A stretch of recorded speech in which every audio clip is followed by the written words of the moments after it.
तो कैसे हैं मेरे प्यारे भाइयों। उम्मीद करते हैं आप सब अच्छे होंगे और आपकी पढ़ाई लिखाई भी अच्छी चल रही होगी। तो आज हम लोग करने वाले हैं आपका सेट नंबर 85 2 मार्च 2021 सेकेंड शिफ्ट में जो पेपर हुआ था रेलवे एनटीपीसी का, उसका हम टोटल सॉल्यूशन करेंगे। टोटल 30 क्वेश्चन इस शिफ्ट में आए थे मैथमेटिक्स के। सारे क्वेश्चन को हम 1 बाय 1 करके देखेंगे। चलिए पहले क्वेश्चन की ओर हम मूव करते हैं। और पहला हमारा क्वेश्चन क्या कर रहा है, लेकिन उससे पहले आप अपने कॉपी और पेन लेकर बैठिएगा ताकि आप जो है साथी के साथ सॉल्यूशन करें और आप हमें कमेंट में करके बताएं कि आपने इतने सॉल्यूशन सही किए हैं। जिससे होगा क्या कि आपकी भी प्रैक्टिस साथ में साथ हो जाएगी और जो क्वेश्चन में डाउट होगा वो आप यहाँ से क्लियर कर पाओगे। तो पहला क्वेश्चन ये कर रहा है कि ए बी के 120% के बराबर है, तो बी ए प्लस बी के कितने प्रतिशत के बराबर है। ए जो है बी के 120/100 के बराबर है, तो हम कह सकते हैं कट जाएगा, 6 कटेगा, ये 5 कटेगा। तो अब जो बी है, बी की वैल्यू क्या आ जाएगी, इसका मल्टीप्लाई इसके साथ, इसका मल्टीप्लाई इसके साथ, यानी मैं पूरा अगर मैं स्टेप लिखूँ यहाँ से तो 5a = 6b आ जाएगा। ए के सामने 6 है, बी के सामने 5 है, तो हम कह सकते हैं बी की वैल्यू आ जाएगी 5 और ए की वैल्यू आ जाएगी आपकी 6। अब बोला गया बी जो है ए प्लस बी के कितने प्रतिशत के बराबर है। तो बी जो है ए प्लस बी के कितने प्रतिशत के बराबर है बताओ।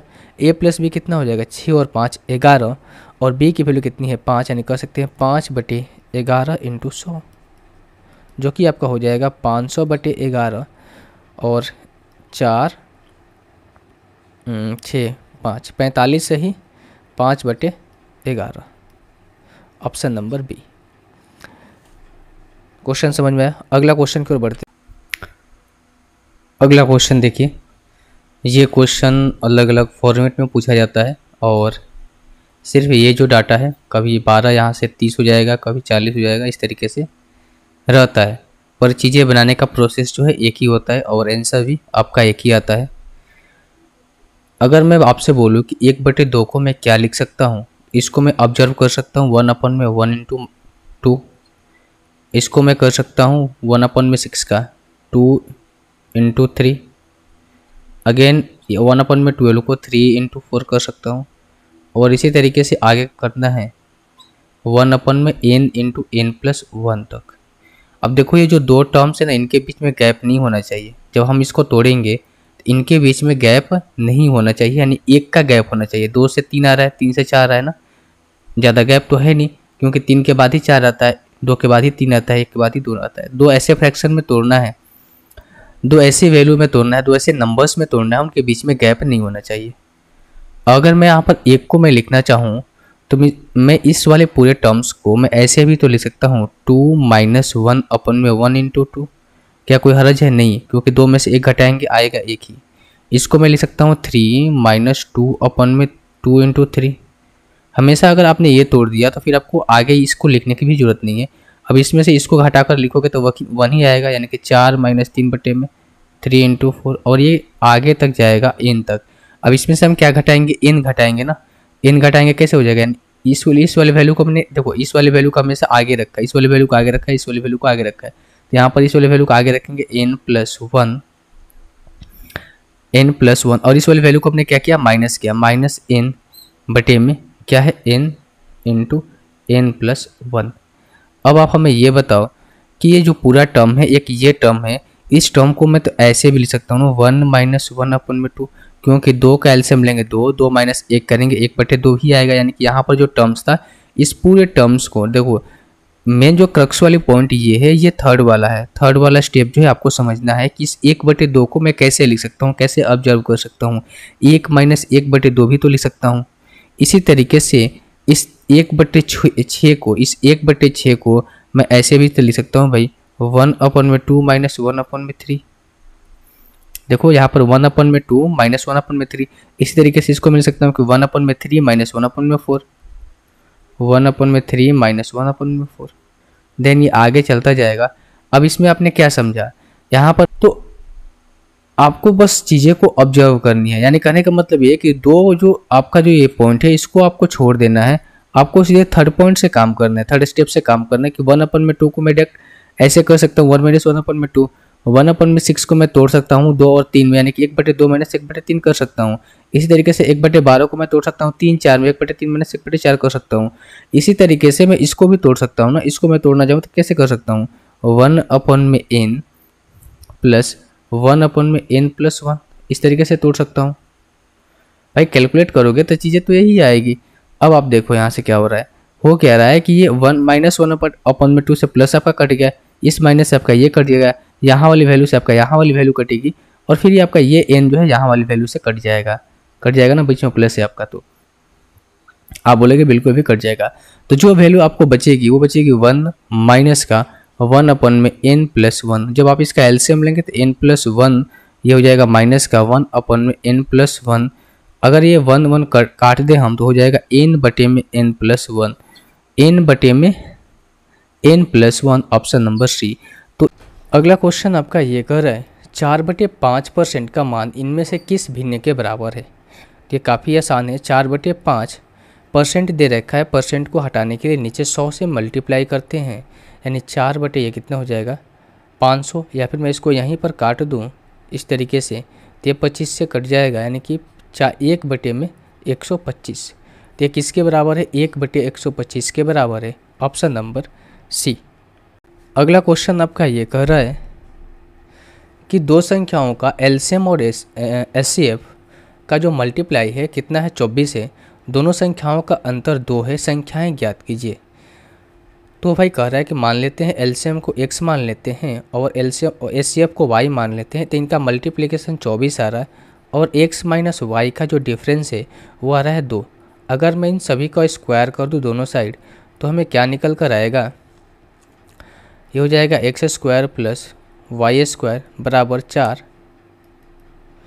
माइनस का 2xy बराबर ये 4 हो जाएगा, यानी कि x² प्लस y², 24 गुना 2 करेंगे 48 बराबर 4, उधर जाएगा 52 हो जाएगा, यानी x² प्लस y² बराबर 52। अब दो आपको ऐसे नंबर खोजने होंगे जिनके स्क्वायर करने पर और उनको ऐड करने पर कितना आ जाए 52 निकल कर आ जाए। यही बात है ना। तो अब देखो अगर मैं ऑप्शन नंबर 1 को लेता हूँ तो ऑप्शन नंबर 1 का स्क्वायर तो हो जाएगा 8×8=64। भाई ये तो पहले ही में गड़बड़ हो गया। इसको देखूंगा तो इसका हो जाएगा कितना आपका 36 और इसका हो जाएगा कितना आपका 16, 6×6 12, 3×1 4, 5 52। ऑप्शन नंबर बी सेटिस्फाई कर रहा है और यही आपका आंसर हो जाएगा, यानी कि हम कर सकते हैं x की वैल्यू आ जाएगी 4, x की वैल्यू 4 नहीं, ठीक है,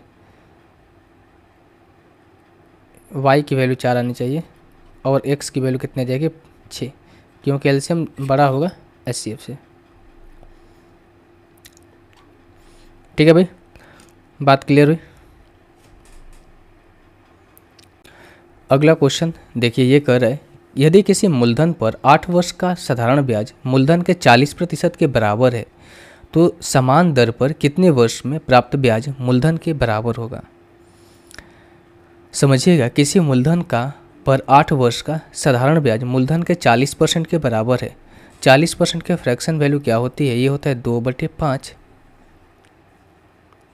ठीक है, इसका होता है 2/5। 8 वर्ष का ब्याज मूलधन के 40% के बराबर है। यानी हम कह सकते हैं कि अगर यहाँ पर प्रिंसिपल को अगर मैं मूलधन को 5 मानूँ तो ये क्या हो जाएगा आपका ब्याज हो जाएगा 2।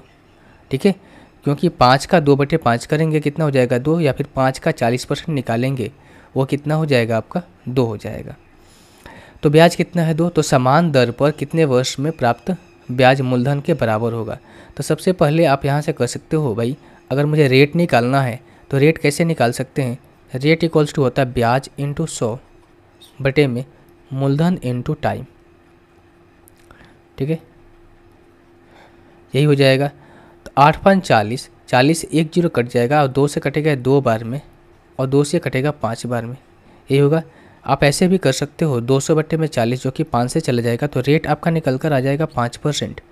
अब क्वेश्चन में आइए यहाँ पर क्या बोल रहा है कि समान दर पर कितने वर्ष में प्राप्त ब्याज मूलधन के बराबर हो जाएगा।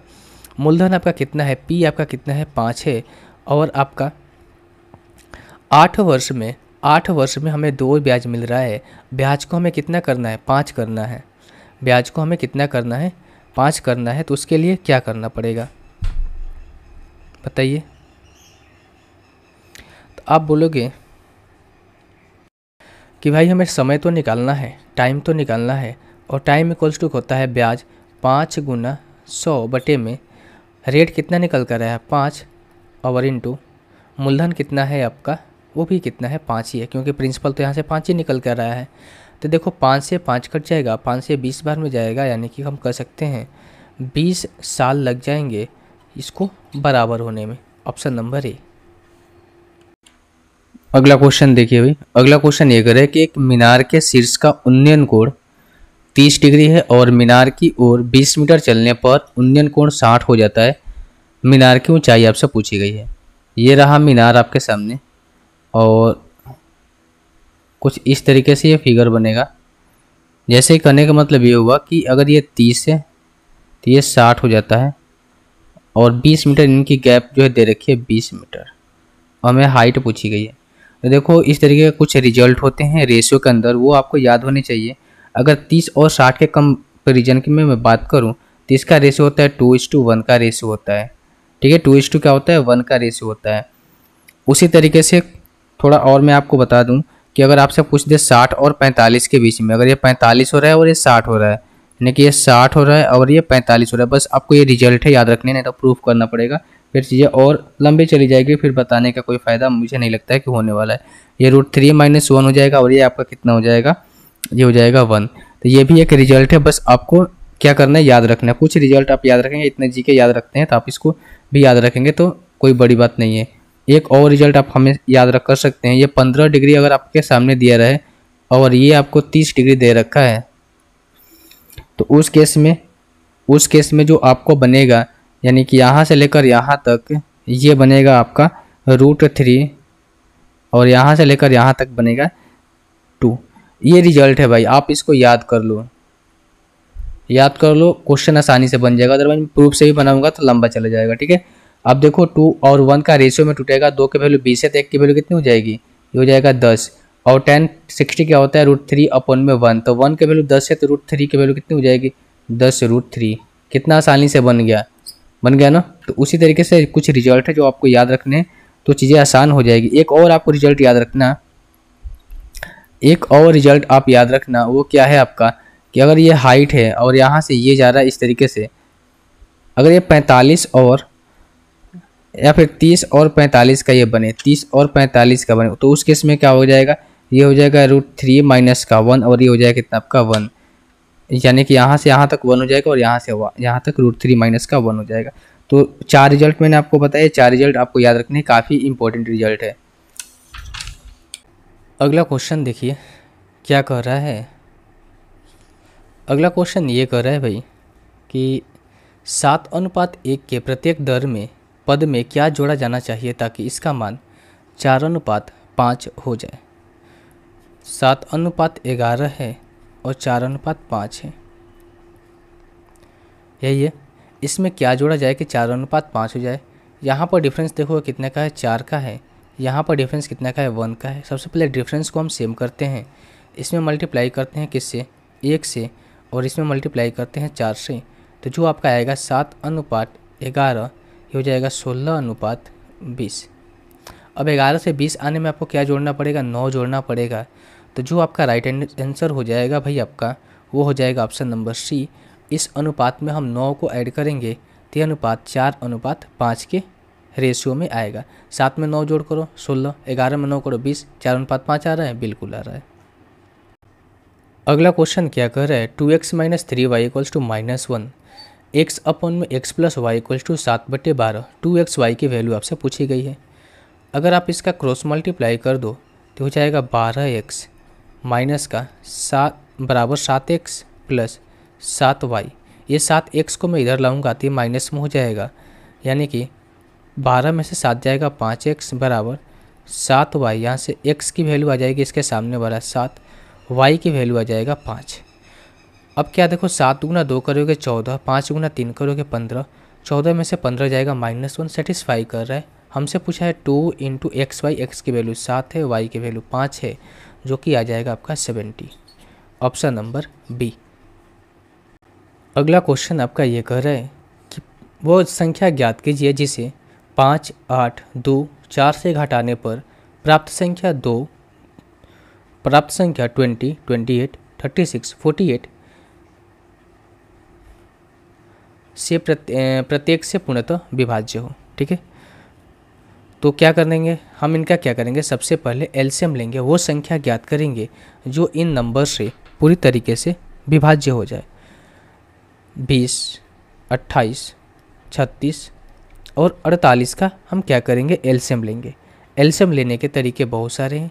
आप डिविजिबल मेथड का इस्तेमाल कर सकते हैं, फैक्टर मेथड का इस्तेमाल कर सकते हैं। हम फैक्टर मेथड में ही एक और अच्छा तरीका का इस्तेमाल करेंगे, वो क्या है आप समझिएगा। 36 और 48 है, अगर मैं 36 को लिखना चाहूँ 12 गुना 3 लिख सकता हूँ, 48 को मैं 12 गुना 4 लिख सकता हूँ। दोनों में कॉमन क्या दिख रहा है आपको, 12 दोनों में कॉमन दिख रहा है, तो यहाँ से 12 लिख लेंगे। 3 और 4 में क्या कॉमन है, कोई भी कॉमन नहीं है, तो 3 और 4 को भी लिख देंगे। अब देखो 28 को 7 गुना 4 में लिख सकता हूँ और 20 को 5 गुना 4 लिख सकता हूँ। क्या 4 जो है इसमें आ चुका है, यहाँ से भी 4 इसमें आ चुका है ना। तो क्या बच रहा है, 7 बच रहा है, 7 यहाँ पर हो जाएगा और 5 यहाँ पर नहीं आया, 5 यहाँ पर हो जाएगा। अब आप इनको कर सकते हैं, ये हो जाएगा कितना, 5 का 20, 20 गुना 12 करेंगे कितना हो जाएगा 240 और इंटू 21, जब आप इसको करोगे 4 हो जाएगा, ये 42, 8, 50। जो आपका एलसीएम निकल कर आएगा मेरे भाई, वो निकल कर आएगा 5040। तो 5040 वो संख्या है जो 20, 28, 36, 48 से पूरी तरीके से विभाज्य है। अब आपको देखना है क्या इसमें से कौन सी संख्या घटाए, इनमें से कौन सी संख्या घटाए। तो वो 5000, अगर मैं 40 को माइनस करेंगे यहाँ से तो हो जाएगा 4, 8, 7, तो 784 अगर इस संख्या में से घटा देंगे तो वो संख्याएं जो आएगी कौन सी आएंगी, 5040, और ये संख्याएं 20, 28, 36 और 48 से विभाज्य होगी। हमसे क्या पूछा है, कौन संख्या माइनस करनी, तो 784 माइनस करना है, ऑप्शन नंबर डी। अगला क्वेश्चन देखिए, अगला क्वेश्चन आपका ये कर रहा है, एक महिला अंकित मूल्य पर 24% की छूट के साथ एक कार को खरीदती है। कितना छूट दिया जा रहा है, 24% का, और इसे अंकित मूल्य के 20% अधिक पर बेचती है, तो उसका लाभ प्रतिशत क्या होगा। देखो अंकित 24% का छूट यानी कि 100 की वैल्यू जो है वो कितने में खरीदी गई, 76 में खरीदी गई। ठीक है, और अंकित मूल्य के जो बेचने का बात हुई उसे, तो वो कर दिया 120 में बेच दिया। ठीक है, यहाँ पर उसका सेलिंग हुआ, उसने 76 में खरीदा, 76 में खरीदा, 120 में बेच दिया, यानी प्रॉफिट कितना का हुआ आप देख लो, 10 में से 6 जाएगा 4, और ये बचा कितना, 11 में से 7 जाएगा 4, 44 का प्रॉफिट हुआ ना। 44 का प्रॉफिट कितने पे, 96 पर इंटू 100, तो हो जाएगा आपका 400 बटे में 19। अगर मैं बात करूँ 19 दूनी 38,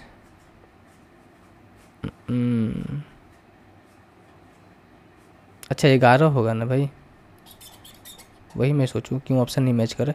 4 से काटेंगे 11 होगा या 19 होगा, यानी कि 1100 बटे में 19 बचे, यानी ऑप्शन तो इसी में से आएगा। ठीक है, एक बार मैं देख लेता हूँ, लास्ट डिजिट देख लेता हूँ, 9 7 है 63 और 7 10, 9 7 63 और 7 10, लास्ट डिजिट तो मैच कर ही रहा है। 19 बचे 95 कर लेते हैं यहाँ से। ठीक है, 5 हो जाएगा ये, अगर मैं 95 माइनस करूँगा 10 में से 5 जाएगा 5, और फिर ठीक है, और 10 में से 1 जाएगा 9 जाएगा 1, 5 और ये 0, 19 आते 133, फिर 17 ही आएगा, 17 बटे 19%। तो जो आपका प्रॉफिट निकल कर आया उस महिला का 57 सही 17 बटे 19%, ऑप्शन नंबर डी।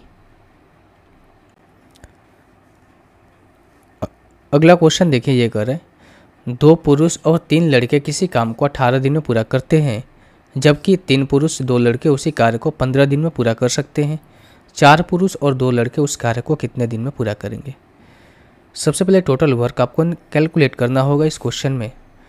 अगर मैं बात करूँ यहाँ से, यहाँ लिखता हूँ 2 मैन प्लस 3 बॉय मिलकर किसी काम को 18 दिन में करते हैं और इसी काम को 3 मैन प्लस 2 बॉय मिलकर 15 दिन में करते हैं।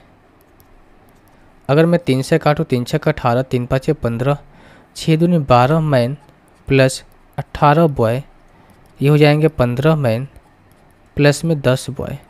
मैन को एक तरफ लाएंगे, बॉय को एक तरफ, ये 15 को इधर लाएगा तो कितना हो जाएगा, फिर 12 को उधर ले चल जाओ। 3 मैन बराबर ये उधर जाएगा तो कितना हो जाएगा, 8 बॉय। मैन की एफिशिएंसी 8 आ जाएगी क्योंकि मैन के सामने 8 है और बॉय की एफिशिएंसी 3 आ जाएगी। अब इन एफिशिएंसी को क्या करो आप, इनमें रख दो या फिर इसमें रख दो या फिर इसमें रख दो। अगर मैं इसमें रखूँगा तो 8 दूनी का कितना होता है 16, और ये 3 3 का कितना होता है 9, 16 9 25, और यहाँ पर कितना था 18। तो ये आपका टोटल वर्क निकल कर आ जाएगा कितना, 25 × 18। और इस कार्य को करना है किसके द्वारा, 4 पुरुष और 2 लड़के के द्वारा। एक पुरुष की एफिशिएंसी 8 है, 4 का कितना हो जाएगा 32।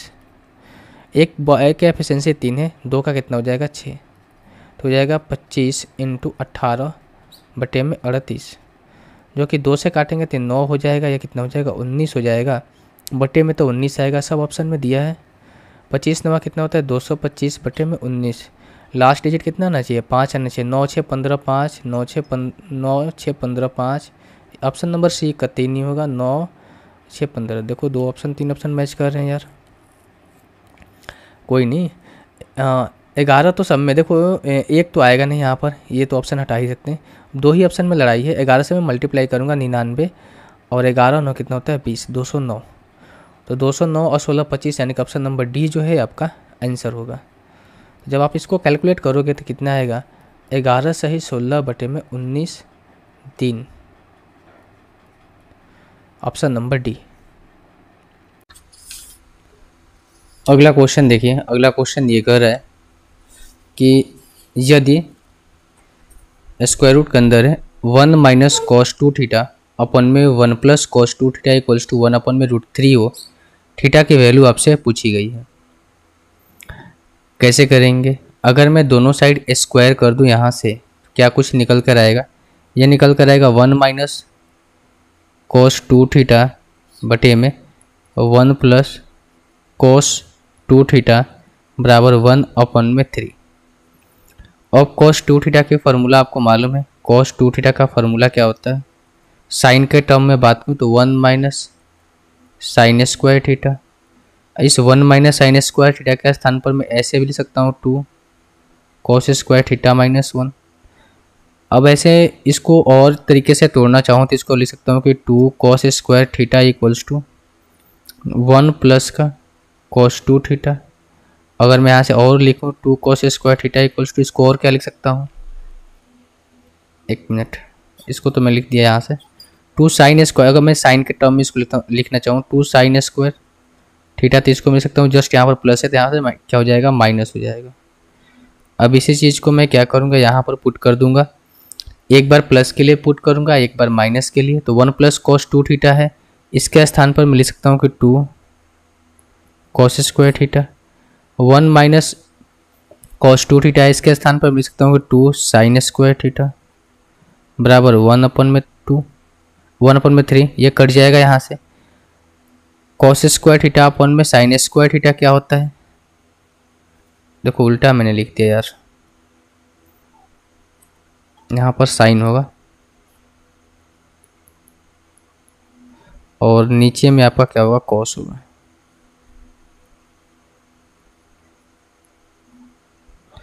साइन स्क्वायर थीटा अपन में कॉस स्क्वायर थीटा क्या होता है tan स्क्वायर थीटा 1 अपन में 3। तो यहाँ से हम कर सकते हैं tan थीटा इक्वल्स टू क्या हो जाएगा 1 अपन में √3, और 1 अपन में √3 किसके बराबर होता है, π/6 के बराबर होता है। अब यहाँ पर देखो, यहाँ पर 2 वैल्यू, वैसे तो यहाँ पर 2 वैल्यू कैलकुलेट होती है क्योंकि रूट के अंदर यहाँ से पूरे के में रूट आएगा, तो ये प्लस माइनस 1 अपन में √3 होता है। तो एक बार आप कैलकुलेट करोगे प्लस के लिए, एक बार माइनस के लिए, पर वो कब करते हैं जब हमें प्रूफ करना होता है। हमें तो क्वेश्चन सॉल्व करना है, तो जाहिर सी वैल्यू जो वैल्यू पॉजिटिव है हम उसी को लेते हैं। अगर आपके सामने कुछ इस तरीके से आ जाए, if tan x equals to आ जाए आपका tan y आ जाए, तो उसमें हम क्या करते हैं, x इक्वल्स टू क्या होता है, x इक्वल्स टू होता है आपका, ये हो जाएगा आपका n पाई प्लस में y। तो हम एक बार प्लस के लिए रखेंगे, एक बार माइनस के लिए। तो माइनस के लिए हम नहीं रखेंगे, क्यों, क्योंकि माइनस में हमें आंसर नहीं देना है, प्लस में हमें आंसर देना है। तो हम कह सकते हैं भाई कि tan थीटा इक्वल्स टू क्या हो जाएगा, फिर tan थीटा इक्वल्स टू क्या हो जाएगा, तो आप बोलोगे भाई n पाई, यानी कि n पाई प्लस y की वैल्यू क्या है, पाई/6 आई है, तो हो जाएगा पाई/6। तो यही आपका आंसर हो जाएगा ऑप्शन नंबर डी। थीटा की वैल्यू क्या हो जाएगी आपकी, n पाई प्लस पाई/6। अगला क्वेश्चन देखिए, अगला क्वेश्चन क्या कह रहा है आपका। अगला क्वेश्चन ये कह रहा है कि एक धनराशि चक्रवृद्धि ब्याज की एक निश्चित दर पर 8 वर्ष में स्वयं की दोगुनी हो सकती है। समान चक्रवृद्धि ब्याज की दर पर वह धनराशि कितने वर्ष में स्वयं की 8 गुनी हो जाएगी। 8 वर्ष में 1 से 2 हो रहा है, होने में कितना समय लग रहा है, 8 वर्ष का समय लग रहा है। इसे 1 से 8 बनाना है तो कितना समय लगेगा। 2 से 8 आने के लिए हमें क्या करना पड़ता है, 2 से 8 आने के लिए हमें इसका क्यू करना पड़ता है। ये CI के लिए मैं बता रहा हूँ। तो टाइम में ये कहाँ पर क्यू किया करना पड़ा ना, तो 8 में 3 से यहाँ से मल्टीप्लाई कर दो तो कितना हो जाएगा आपका 24 साल। तो कितना समय लगेगा भाई, 24 साल समय लगेगा इसे धनराशि को स्वयं की 8 गुनी होने में। अगला क्वेश्चन देखिएगा। अगला क्वेश्चन ये कह रहा है कि दिए गए समीकरण में x और z का अधिकतम मान ज्ञात करना है। अगर मैं बात करूँ x और z के अधिकतम मान की, लास्ट में 6 आ रहा है, डिजिट लगा देते हैं ना, लास्ट डिजिट का हम कंसेप्ट यूज करते हैं एक बार।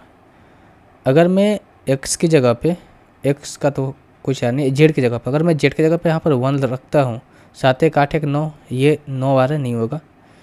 अगर 8 रखता हूँ तो 8 7 15 1 16 ये हो सकता है, 8 7 ये भी हो सकता है, 8 यहाँ पर भी है, तो 2 है, 7 2 9 2 11, ये नहीं होगा। 2 में से कोई एक चेक कर लेते हैं यहाँ पर। अगर मैं बी नंबर ऑप्शन को चेक करूँ, 9 1 7 7 8, ये y और z की जगह पे 8 लिखा गया है। फिर क्या है 7 8 और 1, 8 7 15 1 16 और 8 8 7 15 और 1 16, ठीक है। y भी है बीच में, इसलिए मैंने यहाँ से घेरा लगाया है। और 8 7 15 9 24 1 25। देखो भाई y की जगह पर आप 1 भी रखोगे तो वैल्यू 25 से 26 से ज़्यादा आनी है। क्यों, क्योंकि 66 तो अभी आ रहा है y की जगह पे 0 रखने पर, ठीक है। हमें वैल्यू तो भाई इससे कम ही लाना है, 26 ही लाना है।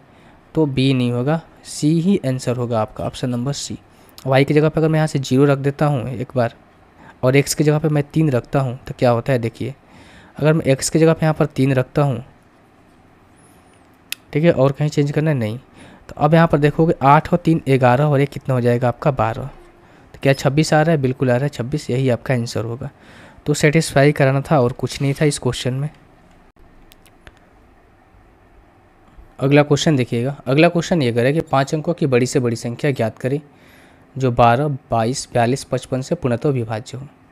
क्या है, 12 22 42 और 55। इनका हमें क्या लेना पड़ेगा भाई, एलसीएम लेना पड़ेगा। सबसे पहले 5 अंकों की सबसे बड़ी संख्या क्या होती है, ये जो है आपका 5 अंकों की सबसे बड़ी संख्या है। अगर मैं इनका एलसीएम लूँगा तो क्या लिख सकता हूँ, 12 को मैं लिख सकता हूँ क्या 4 गुना 3, इसको मैं लिख सकता हूँ 11 गुना 2, इसको 7 गुना 6 और इसको 11 गुना 5। यानी कहने का मतलब है कि 11 तो आएगा ही, 7 किसी में नहीं है 7 भी आ जाएगा, 5 किसी में नहीं है 5 भी आ जाएगा, 4 मैं यहाँ से ले लेता हूँ। अब क्या बचा, 3 1 बच रहा है, यही हो रहा है ना, क्योंकि 2 तो इसमें आ गया ना 4 में, यहाँ पर 2 तो हो जाएगा कितना आपका 11 5 55 इंटू 55 इंटू 3 करेंगे कितना हो जाएगा 11 5 55 55 7 5 35 7 5 35 3 38 इंटू 12 12 5 60 और 12 96 2 32 36 10 46। तो ये आपका आ गया कितना, एलसीएम निकल कर आएगा। इसी से आपको क्या लगाना है, भाग लगाना है 46 20 से। तो ये कितने 2 बार में अगर मैं ले जाऊँ इससे तो कितने बार में जाएगा, ये हो जाएगा आपका कितना हो जाएगा 0 4 2 और 9, ये हो जाएगा 9 5 7, 759 जो है वो शेष आपका रह जाएगा। ठीक है, 759 क्या रह जाएगा आपका, शेष रह जाएगा। फिर ऊपर से आएगा ये 9, एक बार में अगर मैं ले जाऊंगा 4 6 2 0, 9 ये 7 हो जाएगा, 15 में से 6 जाएगा 9 हो जाएगा 2, तो शेषफल क्या बच रहा है 79 बच रहा है। अब हमें वो संख्या निकालना है, तो 5 अंकों की जो संख्या थी 5 9, इसमें से हमें क्या करेंगे 2 9 7 9 माइनस कर देंगे 0 2 0 7 और ये 9, 97020 जो है आपका आंसर होगा ऑप्शन नंबर डी। अगला क्वेश्चन देखिए, अगला क्वेश्चन है कि निम्नलिखित आंकड़ों का माध्य आपसे पूछा गया है, मीन पूछा गया है। मीन हम क्या करते हैं, सभी संख्याओं को जोड़कर जितनी संख्याएं हैं उनको बटे में कर देते हैं, वही हमारा मीन होता है। तो कर लेते हैं कितना है 7 और 3 10, 10 6 16, 16 और 5 21, 21 और 5 कितना, 21 और 4 कितना होता है 25, 2 बचा, 5 और 2 7, 14, 14 और 9 23, 23 और 15, 23 और 15 कितना हो जाएगा 38, 38 और 2 कितना हो जाएगा आपका 40। तो ये 40.5 बटे में कितनी संख्या है 1 2 3 4 5, तो ये कितना हो जाएगा 8.1, 8.1 जो है आपका आंसर होगा ऑप्शन नंबर डी। अगला क्वेश्चन देखिए, ये कह रहा है कि किसी वृत्त की त्रिज्या में 35% की कमी की जाए तो इसके क्षेत्रफल में कितने प्रतिशत की कमी आएगी। हम जानते हैं कि वृत्त की जो क्षेत्रफल होता है वो किस पर निर्भर करता है, रेडियस पर निर्भर करता है। किस पर निर्भर करता है, रेडियस पर, यानी त्रिज्या पर निर्भर करता है। कहने का मतलब ये हुआ कि आर स्क्वायर पर वैल्यू जो है वो निर्भर करेगी। तो क्यों ना हम ऐसा करें कि इसका सक्सेसिव परसेंटेज निकाल लें। क्या निकाल लें, सक्सेसिव परसेंटेज निकाल लें, जिससे हमें पता चल जाएगा कि क्षेत्रफल में कितने की कमी आ रही है। तो हम कह सकते हैं 35 प्लस 35 माइनस का 35 गुना 35/100, तो हो जाएगा 70 माइनस का 35 का स्क्वायर। आप बताओ भाई कितना होता है 12 25 ये होता है ना, तो माइनस कर देंगे 12 25, तो हो जाएगा कितना 75, और ये हो जाएगा 10, 9 में से 2 जाएगा 7, 9 में से 2 जाएगा 7, ठीक है, और ये 6 में से 1 जाएगा, कितना बचेगा 5। 57.75% का क्या निकल कर आएगा, कमी निकल कर आ जाएगा उसके एरिया में। अब बात यहाँ पर यह है कि हम इसको लिखेंगे कैसे, ठीक है, क्योंकि हमें तो लिखना है किस में, परसेंटेज में, फ्रैक्शन में लिखना है। तो लास्ट डिजिट एक बार चेक कर ले, तो चेक करके देखते हैं लास्ट डिजिट क्या आना चाहिए। लास्ट डिजिट हमें 5 आना चाहिए। सरचौक 28, 28 और 3 कितना होता है 31, इसका 1 आ रहा है लास्ट डिजिट। सरचौक 28, 28 और 3 कितना होता है 31, लेकिन बटे में 4 भी तो है भाई। अगर मैं बटे में 100 करता हूँ तो हो जाएगा 3 बटे में 4। फिर इसको ऐसे भी लिख सकते हैं भाई डेसिमल में तोड़कर, मैं इसको ऐसे भी 57 × 75 बटे में 100 ऐसे भी कर सकता हूँ ना। तो हो जाएगा कितना आपका 57 सही 3/4%। तो 57 सही 3/4% ऑप्शन नंबर सी जो है आपका आंसर होगा। अगला क्वेश्चन है 0.129 माइनस 0.010 और बटे में इसको वैल्यू सिंप्लीफाई करना है, इसको कर लेते हैं। 2 में से 1 जाएगा, कितना बचेगा 1, यानी कि ऊपर में बचेगा 0.119, यहाँ पर कितना हो जाएगा 0.25 माइनस का, यहाँ पर कितना हो जाएगा आपका, इसको ऐड कर लेते हैं, प्लस 0.09 माइनस का 0.17, 0.119 अपन में 9 5 14, 2 1 3, 0.34 माइनस के 0.17, तो हो जाएगा कितना आपका 0.119 बटे में 0.17। इसको काटेंगे, कितने बार में कटेगा 7 बार में कटेगा। तो जो इसका आंसर आएगा भाई आपका वो निकल कर आएगा 0.7, क्योंकि एक डेसिमल पॉइंट यहाँ पर ज़्यादा है। Option number C. अगला क्वेश्चन देखिए, ये कर रहे कि निम्नलिखित आंकड़ों का प्रसरण की गणना करें। प्रसरण मतलब जानते हैं क्या होता है, वेरिएंस।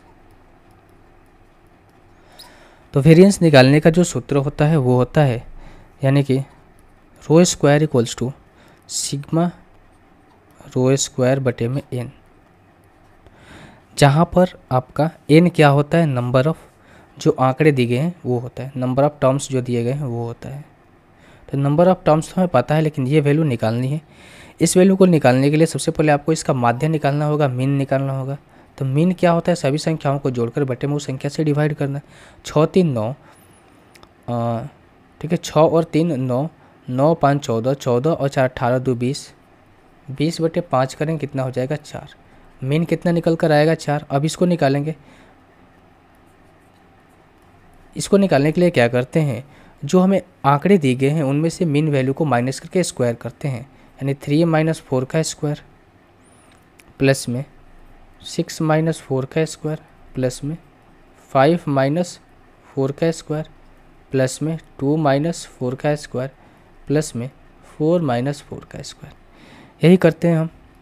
ये हो जाएगा 1, ये हो जाएगा कितना आपका 4, ये कितना हो जाएगा 1, ये कितना हो जाएगा आपका 4, ये हो जाएगा 0। तो 4 और 4 8 और 2 10, इसकी वैल्यू कितनी आ गई 10, और नंबर ऑफ टर्म्स कितने हैं 5। तो हम कर सकते हैं जो हमें वेरिएंस निकल कर आएगा 10 बटे 5, यानी कितना हो जाएगा आपका 2। Option number C. अगला क्वेश्चन ये कर रहा है कि इनमें से कौन सी संख्या एक अभाज्य संख्या है। अभाज्य संख्या वो होती है जिसके गुणनखंड एक और स्वयं हो। अब क्या 715 अभाज्य संख्या है? नहीं, क्योंकि अंत में 5 है, संख्या 5 से डिवाइड होगी। इसको चेक करते हैं, 3 3 6 2 8, इसको बारे में कुछ कह नहीं सकते हैं। इसको देखते हैं, 5 3 8 1 9, अंकों का योग 9 है तो संख्या 9 या 3 से विभाज्य होगी। 7 और 1 8 और 5 13। अब 2 हमारे पास संख्याएं ऐसी बची, ठीक है, जिसे हमें चेक करना पड़ेगा। ठीक है, तो करते हैं किसी एक को चेक करते हैं, या 7 से चेक कर लेते हैं हमने, या फिर 11 से चेक कर लेते हैं। 11 से तो संख्या कटेगी नहीं, 7 से ही चेक कर लेते हैं। अगर मैं बी नंबर को देखूँ, 7 चौक 28, 12 में से 8 जाएगा कितना 4, तो ये 7 से नहीं कटेगा। 7 8 56, ये भी 7 से नहीं कटेगा। अब क्या बच रहा है, 7 तो हमने देख लिए, 7 देख लिया भाई। अब 11 भी देख लिया, क्योंकि 11 से संख्या नहीं कट रही। अब क्या बच रहा है, 19 और 17 बच रहे हैं। नहीं तो आगे और बढ़ेंगे, क्या करेंगे। अगर मैं 19 से देखूँ एक संख्या को, तो इसको देखूँगा तो 19 माइनस करेंगे, 12 में से 9 जाएगा 3 और 33, 19 से नहीं कट रहा है। 17 अगर माइनस करें, 12 में से 7 जाएगा, 7 5 12, तो ये 17 से ही नहीं कट रहा। अब इसको देख लेते हैं एक बार, 17 19 को, तो 19 से संख्या नहीं कटेगी। 17 3 51 करते हैं, 6 61, यहाँ भी नहीं हो रहा है भाई काफ़ी। अब इसको कैसे चेक करें, 323 को अगर मैं 17 से डिवाइड करके देखूँ एक बार दोबारा से, कहीं मिस्टेक हो रहा होगा मे बी। अगर मैं 17 यहाँ से करूँ तो 17 से कटेगा कितने बार में, 12 में से 7 जाएगा 5, अच्छा यहाँ पर 1 बचेगा ना, 17 9 53 से, यानी कि बी भी ऑप्शन नहीं होगा। सो ऑप्शन नंबर डी जो है आपका सही जवाब हो जाएगा। तो यहाँ पर ये हुआ कि ये संख्याएँ किससे कटेगी, ये डिवाइड होगी 5 से, ये डिवाइड होगी 3 या फिर 9 से, ये डिवाइड होगी किससे 17 से। तो अभाज्य संख्या कौन से आपका, ऑप्शन नंबर डी। अगला क्वेश्चन आपका ये कर रहा है कि 3000 4000 के बीच वह संख्या ज्ञात करें जो 9 12 18 21 और 35 से पूर्णतः विभाज्य हो। हम क्या करेंगे, 9 12 18 21 और 35 का एलसीएम लेंगे। अगर मैं यहाँ से एलसीएम लूँगा इनका तो क्या हो जाएगा, हम 9 12 18 के बारे में जानते हैं, इनका एलसीएम होता है 36। इसको कर लेते हैं 7 गुना 3, इसको कर लेते हैं 7 गुना 5। 7 इसमें आ जाएगा, 3 इसमें आ गया है 36 में, 5 इसमें नहीं आया है। तो हो जाएगा कितना आपका, 6 5 30 बनते हैं 15 और 3 18 इंटू 7, ये होता है 1260। तो 1260 एलसीएम आएगा। 1200 के साथ जो भी मल्टीपल होंगे ये संख्या 12 18 21 35 9 से विभाज्य होगी। अगर मैं 2 इसका मल्टीपल लेता हूँ तो 2 तो कम ही रहेगा, 3000 4000 के बीच बताना है तो 3 ले लेता हूँ यहाँ पर। 6 3 18, 3 दूनी 6 7 और 3 37 80 एक संख्या है जो कि 9 12 18 21 35 से विभाज्य होगी। क्यों, क्योंकि ये संख्या 1260 से विभाज्य है। और 1260 जब हमने एलसीएम लिया और इस 1260 को जितना भी मल्टीपल करूँ, जितना भी मल्टीपल 4 5 6 7 8 9 10 कितना भी मल्टीपल करूँ, वो संख्या 9 12 18 21 35 से विभाज्य होगी पूरी तरीके से। अगला क्वेश्चन देखिए, अगला क्वेश्चन क्या कह रहा है, तो इसको हमें सॉल्व करना है। जब हम सॉल्व करेंगे 3 टर्म दिया रहे 4 टर्म दिया रहे, तो इसको पार्ट वाइज हम अगर सॉल्व करें तो ज़्यादा बेटर रहेगा। अगर मैं 2 पार्ट को एक बार लूँ, उसके बाद जो भी इसके वैल्यू है इसके साथ इसको जोड़ दूँ, तो हमारी सॉल्यूशन काफ़ी आसान हो जाएगी। अगर मैं इस 2 पार्ट को साथ में लेता हूँ तो मैं देखता हूँ कि भाई अगर मैं इसका मल्टीप्लाई इसके साथ, इसका मल्टीप्लाई इसके साथ करता हूँ, तो यहाँ पर आएगा a प्लस बी का होल स्क्वायर, यहाँ पर आएगा a माइनस बी का होल स्क्वायर। करने का मतलब ये है कि अगर आपके सामने कुछ इस तरीके से दिया रहे a प्लस बी का whole square into a minus B का होल स्क्वायर, तो ये क्या होता है, twice of a square plus B square होता है। अल्टीमेटली इसका अगर एलसीएम लूँगा तो चीज़ें यहीं पर यही आएगी। क्या आएगी, प्लस में बीच में चीज़ें क्या आएगी, यही आएगी। तो हम कह सकते हैं ऊपर में हमें क्या निकल कर आएगा, 2 इंटू ए स्क्वायर प्लस बी स्क्वायर, ये 4, 2 के स्क्वायर 4 रूट 5 के स्क्वायर कितना हो जाएगा 5। यानी कि कहने का मतलब ये कि 5 प्लस 4 9, 9 गुना 2 करेंगे 18। नीचे में क्या आएगा, a माइनस बी और a प्लस बी है, यानी कि a square minus B square. 4 minus करेंगे 5 यानी माइनस का 1। प्लस में क्या है आपका रूट 5 माइनस 1 अपन में रूट 5 प्लस 1। अब इसका रेशनलाइजेशन कर देंगे तो हो जाएगा रूट 5 माइनस 1 अपन में रूट 5 माइनस का 1, यही होगा। अब अगर मैंने रेशनलाइजेशन किया यहाँ पर, तो यहाँ और ऊपर में आ जाएगा रूट 5 माइनस 1 का होल स्क्वायर, नीचे में क्या आएगा ए स्क्वायर प्लस ए स्क्वायर माइनस का बी स्क्वायर, क्योंकि ए प्लस बी यहाँ पर लिखा गया है, ए माइनस बी यहाँ पर लिखा गया है, तो ये आ जाएगा माइनस का 18 प्लस का, अगर मैं इनका होल स्क्वायर करूँ तो 5, ए माइनस बी का होल स्क्वायर क्या होता है, A square plus B square minus A B, तो हो जाएगा कि आपका 5 प्लस 1 माइनस का 2 रूट 5, और पूरे के बटे में कितना आ जाएगा, A plus B A minus B, यानी A square minus B square, 5 minus 1 करेंगे कितना आ जाएगा 4। ठीक है, यही होगा। अब देखो 4 से मल्टीप्लाई करेंगे 18 में, तो हो जाएगा माइनस का 72 प्लस का 5 और 1 6, माइनस का 2 रूट 5 और 1 में 4, ये हो जाएगा माइनस का 66 माइनस का 2 रूट 5 और 1 में 4। अगर आप इसको काटोगे तो हो जाएगा 33 माइनस का 33 माइनस का रूट 5 और 1 में 2। तो यही आपका आंसर आएगा ऑप्शन नंबर बी।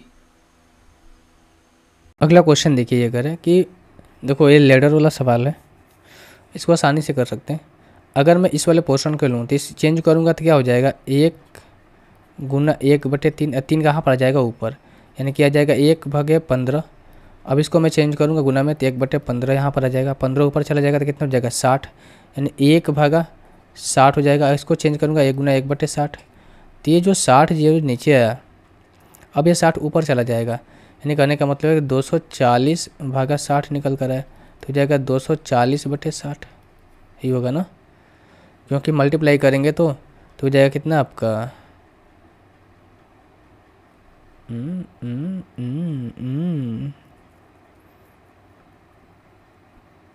ये कैसे हो गया, देखो यहाँ पर पंचते हैं 15, 15 चौका 60 और 60 पचे 300, ठीक है 300 आएगा।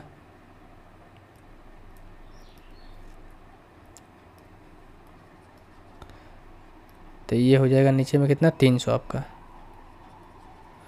तो 0 से 0 कैंसिल आउट हो जाएगा, 6 चौका 24, 6 पचे 30, 4/5 आएगा ऑप्शन नंबर सी।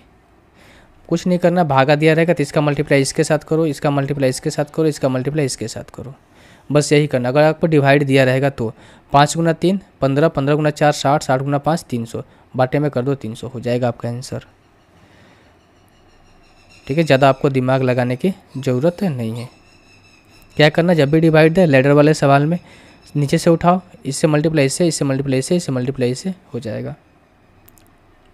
ये करें कि 2 समबाहुओं की भुजाओं की संख्या समान है और भुजाओं की लंबाइयों का अनुपात 3:5 है, तो उनके संगत क्षेत्रफलों का अनुपात क्या होगा।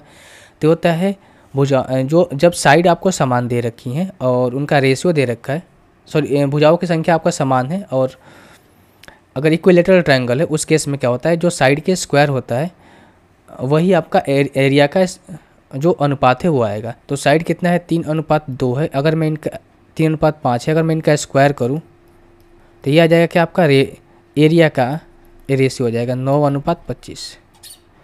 अगर आपसे दिया रहता है कि उनके क्षेत्रफलों का अनुपात 9:25 से, तो भुजा की यानी कि जो साइड है उनका रेशियो क्या होगा, तो रूट कर देते हैं 9 और 25 का 3:5 आ जाएगा। अगला क्वेश्चन देखिए, ये कह रहा है यदि एक पहिए की त्रिज्या में 8% की वृद्धि की जाए तो पुराने पहिए और नए पहिए द्वारा 100 मीटर की दूरी तय करने में आवश्यक घूर्णनों की संख्या का अनुपात क्या होगा। घूर्णनों का मतलब होता है चक्कर, यानी कि रोटेशन की संख्या। तो देखो यहाँ पर हम जानते हैं कि सर्किल का जो रेडियस, सर्किल का जो एरिया कहें या फिर पेरीमीटर या फिर हम सरकमफ्रेंस कहें, वो किस पर डिपेंड करता है, उसके रेडियस पर डिपेंड करता है। फॉर एग्जांपल अगर मैं बात करूं, अगर 8% ही रेडियस लूँ, अगर मैं मान लूँ कि रेडियस आपका 8 है, तो यहाँ पर हम कह सकते हैं अगर मैं 8 से इसको 9 करूँगा तो जो भी इसमें चेंजेस जाएंगे वो किस पे, रेडियस पे डिपेंड करेगा। क्योंकि अगर मैं इसका सरकमफ्रेंस निकल तो वो 2πr होता है और यहाँ भी हो जाएगा 2πr, तो 2πr यहाँ भी कॉमन होगा, यहाँ भी सॉरी 2π तो यहाँ भी कॉमन होगा, यहाँ भी कॉमन होगा। हम चेंज क्या कर रहे हैं, रेडियस को चेंज कर रहे हैं। यहाँ पर रेडियस को वैल्यू 8 रखेंगे, यहाँ पर रेडियस की वैल्यू 9 रखेंगे, तो चेंज कितना का है, 1 का चेंज आया। तो यहाँ से हमने ये समझा कि चेंजेस जो होते हैं सर्किल में वो किस पे डिपेंड करते हैं, इसका रेडियस पे डिपेंड करते हैं।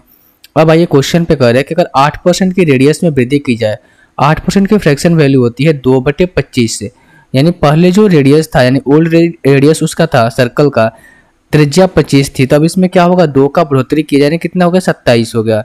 अब देखो हम जानते हैं कि 2πr जो है दोनों में कॉमन आएगा, हमें चलना कितना है, 100 मीटर ही चलना है।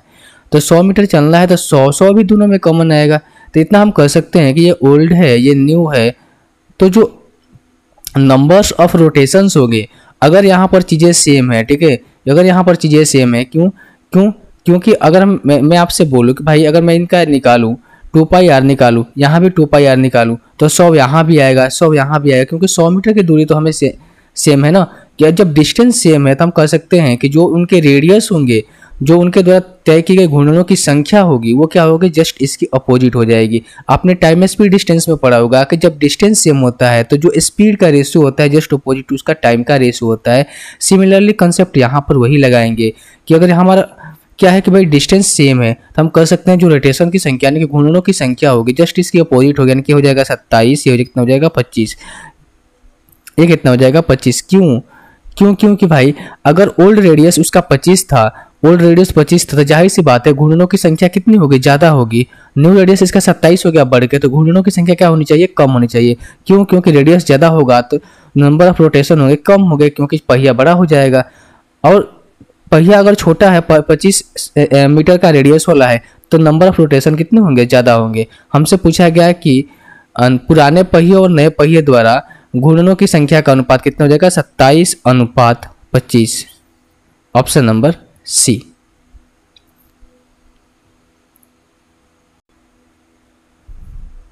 अगला क्वेश्चन देखिए, ये कह रहा है यदि ए की आय बी की आय से 15% अधिक है, बी की आय सी की आय से 20% कम है, ए बी सी की आय का अनुपात क्या होगा। तीन चीजें है ए बी और सी बोला गया है। सबसे पहले देख लेते हैं ना 15% की फ्रैक्शन वैल्यू क्या होती है। अगर मैं बात करूं 15% की फ्रैक्शन वैल्यू की तो होता है 3/20 और क्या है 20%। 20% की फ्रैक्शन वैल्यू की होती है 4/5। यानी कहने का मतलब ये है अगर पहले किस्म में देखूं ए की आय बी की आय से 15% अधिक है, अगर मैं बेस वैल्यू क्या रखूं 20 रखूं, ठीक है, अगर मैं बेस वैल्यू 20 यानी कि 20 किसकी वैल्यू 20 वैल्यू जो है बी की रखी 20, अगर मैं बात बोलूँ कि 20 जो है एक बी की आय है तो 3 इससे ज़्यादा किसकी आय है, एक, यानी कितना हो जाएगा 23 हो जाएगा। एंड देन सी से बी की आय जो है सी की आय से 20% कम है, बेस वैल्यू क्या रखूँ 5 रखूँ, यानी सी की वैल्यू 5 रखूँ तो बी की वैल्यू से 4 कम है, कितना हो जाएगा 1 हो जाएगा। अब यहाँ से रेशियो को इक्विवेलेंट कर देंगे तो यहाँ से हम किससे मल्टीप्लाई कर देंगे, 20 से मल्टीप्लाई करेंगे तो हो जाएगा कितना आपका 23 अनुपात, और ये हो जाएगा कितना आपका 20 अनुपात 20/100। हमसे बोला गया ए बी और सी क्या है ज्ञात करिए, गड़बड़ हो गई। अच्छा यहाँ पर 1/5 होता है भाई, वही मैं सोचा 20% की फ्रैक्शन वैल्यू होती है 1/5, ठीक है, यानी 1 कम, तो यहाँ पर वैल्यू कितनी होनी चाहिए 4 होनी चाहिए। अब इसको रेशियो के इक्विवेलेंट करने के लिए यहाँ से मल्टीप्लाई करेंगे 5 से, यहाँ से 5 से, तो हो जाएगा कितना आपका 20 और ये हो जाएगा कितना 25। तो जो उनका इनकम का रेशियो आएगा 23:20:25, ऑप्शन नंबर सी। अगला क्वेश्चन ये है कि एक वस्तु को 1875 में बेचने पर अर्जित लाभ उस वस्तु को 1385 में बेचने पर होने वाली हानि के बराबर है। तो आपसे बोला गया है कि उसका क्रयमूल्य ज्ञात कीजिए। अब देखो यहाँ पर एक कंसेप्ट को समझना, करने का मतलब ये है कि ये जो है बीच वाली वैल्यू है, ठीक है, और यहाँ से जो वस्तु को बेचा जा रहा है किस पर, 1875 पे तो जो यहाँ पर प्रॉफिट हो रहा है, इसी वस्तु को मैं अगर 1385 में बेचूं तो क्या हो रहा है, लॉस हो रहा है, लॉस हो रहा है। तो इतना चीज़ समझना, जब भी इस तरीके क्वेश्चन रहे, अगर आपसे सीपी पूछे तो सीपी क्या होनी चाहिए, बीच वाली वैल्यू होना चाहिए, इसका और इसका बीच वाला वैल्यू होना चाहिए। क्यों? क्योंकि मान चलो सीपी पर कुछ रुपए में बेचने पर, यानी 1875 में बेचने पर कुछ जो प्रॉफिट हो रहा है, उसी वस्तु को अगर 1385 में बेचे तो उतना ही का लाभ हो रहा है, सॉरी उतना ही का हानि हो रहा है, ठीक है। क्योंकि यहाँ पर प्रॉफिट और लॉस इक्वल है, तो जो वस्तु का क्रयमूल्य होगा वो दोनों विक्रयमूल्यों का बीच के वैल्यू होगी। तो अब बीच की वैल्यू कैसे निकालेंगे, दोनों को ऐड करके 2 से मल्टीप्लाई कर देंगे तो हो जाएगा 10, 8 7 15 1 16, 8 3 11 1 12 और 2 1 3 बटे में 2 कर देते हैं, ये निकल कर आ जाएगा 1630। ये वस्तु का क्या निकल कर आएगा, सीपी निकल कर आएगा, और ऑप्शन नंबर सी। अगला क्वेश्चन ये कर रहा है कि ए जो है किसी कार्य को 20 दिन में पूरा कर सकता है, बी ए की तुलना में 75% अधिक कुशल है, उसी कार्य को पूरा करने में बी को कितने दिन का समय लगेगा।